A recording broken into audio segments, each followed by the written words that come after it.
What provision in the Constitution could you point to give authority for the actions that have been taken by the Treasury since March of '08? Oh, well, the Congress legislated in the Emergency Economic Stabilization Act a range of very important new authorities. Sir, in the Constitution, what in the Constitution could you point to give authority to the Treasury, extraordinary actions that have been taken? Every action that the Treasury and the Fed and the FDIC is then using authority granted by this body, the Congress. And in the Constitution, what could you point to? Under the laws of the land, of course. Amidst the opposition and confusion over the health care reform process, the president continued to make the case for its necessity. Certainly, I don't accept the idea that in the richest country on earth, we should have 47 million people without health insurance and millions more people who are being bankrupt because of a medical bill. From soup to nuts, we've got to reform this system. You know, we spend $2 trillion on health care every single year. We spend twice as much per capita as the next nearest country. But much of what the president said about the current health care system was untrue. Starting this year, insurance companies will be banned from dropping your coverage when you get sick, and they've been spending a lot of time weeding out people who are sick. Actually, those practices ended more than 2 decades ago. According to state insurance commissioners and insurance experts nationwide, it has been illegal in all 50 states for more than 20 years to cancel a person's insurance coverage for getting sick. Also not true. The health insurance industry is the most regulated business in the nation, with government controls on all aspects, and has been for many years. You never want a serious crisis to go to waste. Democrats have also sought to spend an unprecedented amount of money for other so-called crises, and all of their plans will be paid for with more taxes and more borrowing.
A special greeting to all the elected officials around the country who refuse to listen to the will of the people, to all the activist judges who ignore the spirit of our laws by rewriting our history, erasing our values, traditions, and denying we are one nation under God. We are not Nazis. We are not racists. We are not mobsters. Let us be independent. Let us stand for ourselves. To a rapidly expanding government that has shamefully and criminally plunged America from the #1 creditor nation to the #1 debtor nation on the planet. We cannot afford this. Period. Keep the government out of it. We're doing just fine. Say no to socialism. This is a vehicle to take us down to a path of total socialism. And to a deaf and reading impaired new regime in Washington who arrogantly dismiss a nationwide grassroots uprising by labeling patriotism and pride in country as extremism. Of carrying swastikas and symbols like that. You want to be let out of here, you're welcome to go. I don't understand this rudeness. What is this? I say to all of them, put your ear to the ground. A terrifying rumble is shaking this nation, beating an unmistakable tattoo that demands, listen to us or your days are numbered. I am going to speak my mind before I eat. I'm sick of the lies. I don't like being lied to. I don't like being lied about. Now I understand why people are angry, and now I'm angry too. The long sleep is over. In town hall meetings all over the country, from Olympia, Washington, to Osborne, Kansas, to Williamsport, Pennsylvania, to DeLand, Florida, a giant is awakening. A giant who has never been defeated. That giant's name is we the people, silent no more. You have awakened the sleeping giant. We are tired of this. This is why everybody in this room is so ticked off. Don Wright as a veteran.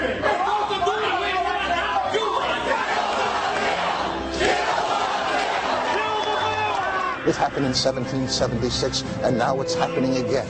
Americans are standing up and shouting in one voice, enough is enough. We're returning our republic to its rightful owners, the legal citizens of the United States of America. On this night of shining possibilities, in our country's largest city, before a worldwide audience of millions, Americans are again sending the message of hope to all who would be free. With all due respect, you work for us. Leave us alone. That's all we would ask. Would you leave us alone? That message is clear. When the people fear the government, there is tyranny. When the government fears the people, there is liberty. My name is Thomas Paine. May God bless America. States like Arizona have decided to take matters into their own hands. Now, given the levels of frustration across the country, this is understandable. But it is also ill-conceived. And it's not just that the law Arizona passed is divisive, although it has fanned the flames of an already contentious debate. Laws like Arizona's put huge pressures on local law enforcement to enforce rules that ultimately are unenforceable. It puts pressure on already hard-strapped state and local budgets. It makes it difficult for people here illegally to report crimes, driving a wedge between communities and law enforcement, making our streets more dangerous and the jobs of our police officers more difficult. The Speaker is upset at the current enforcement of immigration law, but many feel that her comments went way too far. We have some video that was shot 10 days ago at St. Anthony's Church in San Francisco. This is where the Speaker made her remarks. She was appearing before a group of legal and illegal immigrants and their children at this church in San Francisco, and she said it was un-American to enforce immigration law where immigrants live or work, and she referred to these as raids. Who in our country would not want to change a policy of kicking in doors in the middle of the night and sending a parent away from their families? It must be stopped. What value system is that? I think it's un-American. I think it's un-American.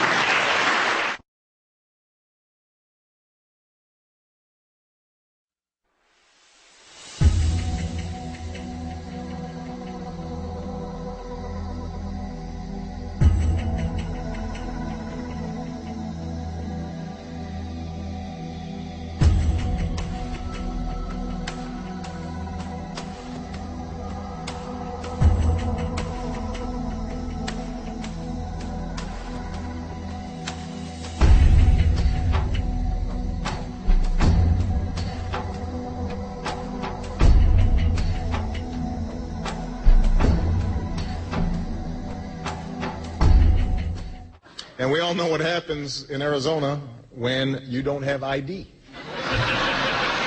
Adios, amigos.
and I'm angry. The people back in my state are very angry right now about what's happening in the Gulf of Mexico. We've got a crisis right now that's probably the largest environmental disaster in this nation's history, and we're not getting the adequate response we need from this federal government. Now, our governor over 2 weeks ago has been asking for the federal government to approve a barrier plan to actually protect our marsh from the oil, and we're not getting an answer from the federal government. All we're getting is excuses. We've got letters from the Corps of Engineers and others that are saying they need to do studies. They need to look at the environmental impact. Well, the environmental impact is right there in our marsh. Here's a dead pelican from just the other day. We've got oil coming up into our marshes in globs, thick globs every single day, and we don't have 1 ounce of action from the president. Now, the law is very clear. Oil Pollution Act says the president shall ensure effective and immediate removal of discharge. And he's just pointing fingers at everybody. We know BP's responsible for this. And, Madam Speaker, I understand we're talking about veterans issues, but right now we're talking about the livelihood of the people of the Gulf Coast right now, whose livelihood right now is threatened. And all we're asking is the president to fulfill his duties under the law, which he is not doing.